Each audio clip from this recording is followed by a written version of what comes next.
আসসালামু আলাইকুম, কি অবস্থা সবার? আশা করি সবাই অনেক অনেক ভালো আছেন। আমরাও ভালো আছি আলহামদুলিল্লাহ। সবাই নিশ্চয়ই বুঝে গেছেন রান্না করতে চলে এসেছি। আসলে হয়েছে কি, ডিনার করবো তো তরকারি টরকারি যা আছে এগুলো আমার কিছু খেতে ইচ্ছা করছিল না। আজকাল হচ্ছে আমার একটু শুকনো শুকনো টাইপের ভর্তা, তারপর হচ্ছে বড়া ভাজি এইসব টাইপের জিনিস দিয়ে ভাত খাইতে মজা লাগে কেন জানো। তো ভাবলাম যে একটু ডাল ভর্তা করি, অনেকদিন ধরে ডাল ভর্তা খাইতে ইচ্ছা করতেছিল। তো ডাল ভর্তা করার সময় একটা রেসিপির কথা মনে পড়লো। কয়েকদিন আগে হচ্ছে ওটা ফেসবুকে দেখছিলাম একটা আপন ভিডিওতে। ওটা হচ্ছে ডাল শুকনো শুকনো করে একটা ঝোড়া ঝোড়া টাইপের একটা ভর্তা। তো ভাবলাম ওইটা করি, দুই জন্য আমি কিছু ডাল ধুয়ে ভিজিয়ে রাখছিলাম, পানি ঝরিয়ে নিছি। তো ওটা রেডি টেডি করতে যে মনে হলো এর মধ্যে যদি কিছু চিংড়ি শুকিয়ে দিয়ে দিই, বাসায় কিছু চিংড়ি শুকি তো আছেই, তাহলে তো পালা যাওয়ার মতো হয়ে যাবে। আমার হচ্ছে রান্না বান্না নিয়ে উদ্ভট এক্সপেরিমেন্ট করতে খুবই ভালো লাগে আর কি। তো চলুন রান্না শুরু করা যাক। এইখানে নিছি শুকনো মরিচ, তারপর নিছি হচ্ছে রসুন কুচি অনেকগুলা, তারপর অনেকগুলো পেঁয়াজ কুচি করে নিছি। আমি আসলে অনেক বেশি চিকন করে পেঁয়াজ খাটতে পারি না। তারপর এখানে অনেকগুলো বলতে একটা পরিমাণ হবে চিংড়ি শুটকি, ছোটো ছোটো গুঁড়া চিংড়ি শুটকি ভালো করে ধুয়ে পানি ঝরাই নিছি। আর এখানে হচ্ছে বলছি তো মসুর ডাল ধুয়ে কিছুক্ষণ পানিতে ভিজিয়ে রাখছিলাম, আর একটু ভিজিয়ে রাখতে পারলে আর ভালো হতো। তারপর পানি ছড়াই নিব। এটা একটু পানি আছে এখন, আসলে আমার এই চালনিটাই একটাই চালনি, তো এটাতে চিংড়ি শুটকিগুলো আছে, এটার পানি ঝরছে। তারপর ডালটাও কিছুক্ষণের মধ্যে রেখে একটু পানি ছড়াই নেব। একটা কড়াই চাপা দিছি। এই কড়াই হচ্ছে ওই আমি আগের দিন বড়া ভাজছিলাম, ওই বড়া ভাজার তেলটাই আছে, ওইটার মধ্যেই আমি সব জিনিসগুলো ভেজে নেবো। মানে যতটুকু তেল আছে, তেল ওরকম পরে নাই, তেলটা ভালোই আছে, আর যেটুকু আছে ওরকম হয়ে যাবে। তো তেল গরম হয়ে গেছে দেখেন। তো চুলার আঁচটা আমি মানে কমের থেকে একটু বেশি রাখবো, না হলে আবার পুড়ে যাবে। আমি ফার্স্টে হচ্ছে ওই চিংড়িগুলো ভেজে নেবো। তো চিংড়িগুলো সাবধানে ভাজতে হবে যেন ব্রাউন কালার হয়, কিন্তু পুড়ে না যায়, মানে মুখটা যেন হয়। তো চিংড়িগুলো আগে ভাজা কারণ হচ্ছে মানে শুটকি যেটা ফ্লেভার তেলের মধ্যে চলে আসলে আমার তো তেল দেখা যেগুলো থেকে যাবে, আমি ফ্রাই করে সব থেকে তুলে নেবো। তো শুটকি ভাজার পরে যদি আমি পেঁয়াজ রসুনগুলো থাকি, তখন তেল থেকে যে শুটকিতে স্মেলটা ওটা চলে যাবে, পরে আমি তেলটা অন্য কাজে ইউজ করতে পারবো। তো দেখেন আমার চিংড়িগুলো ভাজা হয়ে গেছে, এখন এগুলো একদম তেল থেকে তুলে নেবো। তো যে দেখেন চিংড়িগুলো আমি হচ্ছে ওই একটা বাটিতে টিস্যু দিয়ে নিছি, যেন এক্সেস তেলটা একদম সুন্দর করে সোক করে নিই, যেহেতু বালা চাউটা একটু ড্রাই থাকে। বেশি বাড়ি থাকলে আবার হচ্ছে একটা তেল চিংড়া বন্ধ হয়ে যাবে, যদি বালা চাউটা হচ্ছে বেশ কিছুদিন ঘরে রেখে খাওয়া হয়। তো চিংড়ি তোলার সময় আমি হচ্ছে চুলাটা অফ করে নিয়েছিলাম যেন পুড়ে না যায়। তো এখন এর মধ্যে আমি রসুনগুলো আগে ভেজে নেবো। তেলটা দেখেন অনেকখানি কি কমে গেছে, মানে আমার হচ্ছে মানে ভাজা কাঠি ভালো নাই, তো কাঠারিটা দিয়ে উঠাতে গেলে না মানে এটা অনেক তেল লেগে উঠে যায়। তো তারপরে মনে করেন যে এখানে দেখেন টিস্যুর মধ্যে অনেক সোপ হয়েছে, মানে অনেক এক্সট্রা তেল আমার উঠে গেছে। তো ফার্স্ট হলো আর কি তেলটা ক্লিয়ার করার। তো গার্লিকগুলোকেও সুন্দর করে ফ্রাই করে নিতে হবে, মানে পেঁয়াজ বেরেস্তার মধ্যে যেরকম পেঁয়াজ বেরেস্তা যেরকম হয় গাড়িটা ওরকম হবে, বেশি ভাজা যাবে না যেন তেতো না হয়ে যায়। আর ভাজার সময় অবশ্যই মানে নেড়ে নেড়ে ভাজতে হবে, না হলে আবার দেখা যাবে যে কোনো সাইড একটু বেশি ভাজা হয়ে যাবে, কোনো সাইড কম ভাজা হবে। যদি দেখেন আমার রসুন কুচিগুলো খুব সুন্দর করে ফ্রাই করা হয়ে গেছে, আর এই পর্যায়ে আমি আবার চুলাটা বন্ধ করে দিচ্ছি, নাহলে আমার রসুনগুলো বেশি পুড়ে যাবে। তো এগুলো যতটা সম্ভব তেল থেকে আমি তুলে নেব। তো ওই যে রসুনগুলো চিংড়ির সাথে রেখে দিচ্ছি। তারপরে একটা পরিমাণ পেঁয়াজ কুচি বেরেস্তা করে নেবো। তো আমার পেঁয়াজগুলো মানে কুচি খড়াটা খুব একদম ভালো হয় না, ইভেন হয় নাই, ছোটো বড় সব ট্রাই করে একদম সুন্দর করে দেখেন আমার ভাজা কুচির অবস্থা। এটা আমি আরও থেকে কিনছিলাম, যাই হোক এটা হচ্ছে কিছু সুন্দর করে ট্রাই করলে আমার সুন্দর করে বেরেস্তাটা হবে, কুচি হবে। তারপরে এই যে আমি আমার ভাজা কাছে মাথা সোজা করে নিচ্ছিল, এটা এরকম হয়ে যায় খুবই নড় করে, এটা খুব ভালো স্টিলের করে।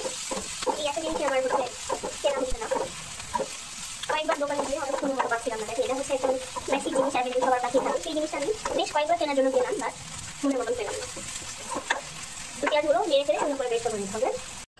তারপর এই যে আমি যথারীতি পেঁয়াজগুলো বেরেস্তা করে ওই শুটকি আর হচ্ছে গাড়িটার সাথে রেখে দিছি। এখন আমি হচ্ছে ডালটা ভেজে নেবো, আর পেঁয়াজ নামানোর সময় আমি চুলা তো যথারীতি অফই করে নিছি।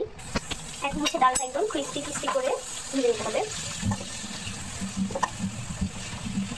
মানে ওই যে আমরা ডাল ভাজা খাই না যেরকম ভাজা থাকে এই ডালটা এরকম ভাবে একদম ভেজে নিতে হবে। আর এখন আমি চুলা রাখতে একটু বাড়িয়ে রাখছি, তার হচ্ছে ডালটা ভেজে ছিল, ডালে পানি ছিল, পানিটা কিন্তু তাড়াতাড়ি শুকিয়ে যায়। তো এই যে ডালগুলো অলমোস্ট ভাজা হয়ে গেছে দেখেন, তো আপনারা বুঝতে পারবেন যে সাদা সাদা হয়ে যায়, তখন সেদ্ধ হয়ে গেছে, আর হালকা একটু ব্রাউন কালার হলে আমি ডালগুলো তুলে নেবো। তো এই পর্যন্ত আমি চুলাটা অফ করে দিয়েছি। এখন আমি ডালগুলো যতটা সম্ভব তেল থেকে তুলে নেবো, তারপরে এটাকে একটা বাটিতে রেখে ঠান্ডা করে নিতে হবে। এখন ডালগুলো হচ্ছে আমি একটু ফ্যানের নিচে দিয়ে ঠান্ডা করে নেবো, যেহেতু আমি হচ্ছে ডালটা সবার পরে ফ্রাই করছি, সেজন্য আমার একটু ফ্যানের নিচে রাখা লাগছে। তো আপনারা হচ্ছে আগে ডালটা ফ্রাই করে নেবেন, তারপর অন্যান্য জিনিস ফ্রাই করতে ডালটা ঠান্ডা হয়ে যাবে। ঠান্ডা করতে দেওয়ার মেইন কারণ হচ্ছে আমি ওটাকে ব্লেন্ড করে নেবো, গুঁড়া করে নেবো। আর এখন আমি ওই শুকনো মরিচগুলো ভেজে নেবো। তো মরিচ আপনারা ঝাল যেরকম পছন্দ করেন সেভাবে দিবেন, আর এখানে একটু গুঁড়া মরিচ ইউজ করা হবে। দ্যাটস আমি শুকনো মরিচের পরিমাণ খুব বেশি দিই, আর বালা চালে তো আসলে একটু বেশি ঝালই ভালো লাগে। তো আমারটা হচ্ছে মিডিয়াম ঝাল হবে, পরে চাইলে পরে আপনারা ওটাকে আবার কাঁচা মরিচ দিয়ে কথা বলে খেতে পারবেন। আর এই বালা চালটা বাইরে রেখে 15-20 দিন তো অনেক খাওয়া যাবে, ফ্রিজে রাখলে তোমার আরও বেশি খাওয়া যাবে, যদি এইসব জিনিস এখন থাকলে এগুলো খাওয়াই হয়ে যায়। এই যে ডালগুলো একদম ঠান্ডা হয়ে গেছে, এখন আমি ব্লেন্ডারে আধ ভাঙা করে নেবো, একেবারে গুঁড়ো করবো না। এটা ধরেন একেবারে ইনস্ট্যান্ট চটপটা মজার একটা রেসিপি আর কি। তো এই যেরকম হাফ ভাঙা করে নিছি। এখন আপনারা বলতে পারেন যে আমি জীবনে এটা কয়বার করে খাইছি যে আমি বলতেছি ইনস্ট্যান্ট চটপটা মজাদার রেসিপি, আসলে আমি একবারও খাই নাই। বালাচাও খাইছি, বাট এরকম ডাল দিয়ে বালাচাও খাই নাই। তো আজকে খাবো। তো ভাই এতদিন ধরে রান্না করি, রান্নার একটা এক্সপিরিয়েন্স আছে না, রান্না দেখলে বা রান্নাটা দেখে কি বুঝতে পারবো না টেস্ট কেমন হবে। তো এই যে আমি ডালের গুঁড়াগুলো এখানে ঢেলে নিলাম, আর শুকনো মরিচগুলো আমি ব্লেন্ডারে দিয়ে একবার ঘুরিয়ে নিব, কারণ হাতে করলে হাতটা জ্বলবে। আমি শিওর আমার জামাই বলবে যে ঘুরিয়ে নেবো আবার কি ব্লেন্ডারে দিয়ে, আসলে কি অনেক ভিডিওতে দেখি বলে কি একবার ঘুরিয়ে নিলেই হয়ে যাবে, তো এই জন্য আমি বললাম যে ব্লেন্ডারে দিয়ে একবার ঘুরিয়ে নেবো। এই যে আমি 5 মিনিট দিয়ে 2-3 বার 10 সেকেন্ড করে এটাকে একটু ব্লেন্ড করে নিয়েছি, মানে গুঁড়া করে নিলাম, ক্রাশ করে নিলাম আর কি। এখন সব কিছু রেডি, এখন জাস্ট একটু কাজ বাকি। তো হাফ চা চামচ আমি এখানে লবণ, ওই যে অল্প একটু তেল ছিল ওর মধ্যে, করে করে 1 চা চামচ শুকনো মরিচের গুঁড়ো দিয়ে 30 সেকেন্ডের মতো ভেজে নেব। তারপরে চুলাটা অফ করে দিয়েছি, একটা সব ইনগ্রিডিয়েন্টস গুলো দিয়ে দেবো, দিয়ে ভালোভাবে মিক্স করে নেব। বাড়াতে ওই লবণটা একটু কম দিতে হয়, কারণ যেটা ম্যাক্সিমাম মানুষ কি করে ভর্তা করে খায়, তাছাড়া পেঁয়াজ মরিচ সাথে একটু লবণ এক্সট্রা নেই। যদি আমি এভাবেই খাবো তাহলে হচ্ছে আমি কাঁচা পেঁয়াজ খাইতে পারি না, একেবারেই পারি না, আমার জন্য এই না। তো আমি লবণটা ওই অনুযায়ী দিতে পরে যদি দরকার মনে হয় খাওয়ার সময় একটু দেওয়া যাবে। তো আমার সঙ্গে নিচে বুঝতে পারছি কতটা ক্রিস্পি হয়েছে, আর এটা পরবর্তী কোনো খেয়ে রিভিউ দিতে দিব আপনাদের সাথে। তো এই যে আমার বালা জয়ের ফাইনাল লুক, খুব ইয়াম্মি লাগছে তাই না? এটা আমি একটা বক্সে করে, এয়ারটাইট বক্সে করে রেখে দেবো, ফ্রিজেই রাখবো মেবি, এখন শীতকাল বাইরেই রাখা যাবে প্রবলেম নেই। এটা তো আমি 2-3 দিন খেয়ে শেষ করে ফেলবো, আমার জামাই আবার বালা জয় খাইতে অনেক পছন্দ করে। তো আপনারা বেশি পরিমাণে বানিয়ে প্রায় 6 মাস পর্যন্ত স্টোর করে খেতে পারবেন। যখন আসলে রান্নাবান্না করতে ইচ্ছা করে না, বা হচ্ছে হুট করে খুব স্পাইসি কিছু খাইতে ইচ্ছা করতে, তখন কিন্তু এই বাচ্চাটা ঘরের কাছে অনেক সুবিধা।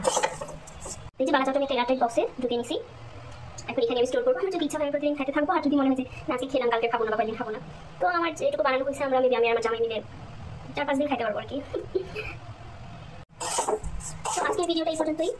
একটু পেজটা ফলো করবেন, হ্যাঁ আপনারা কেউ ফলো করেন না, ভিডিওতে লাইক দেন না, কমেন্ট করেন না, ভিডিও শেয়ার তো দূরের কথা, পেজটাতে একটু ফলো দিয়ে কি সমস্যা দেবে। ঠিক আছে, আল্লাহ হাফিজ।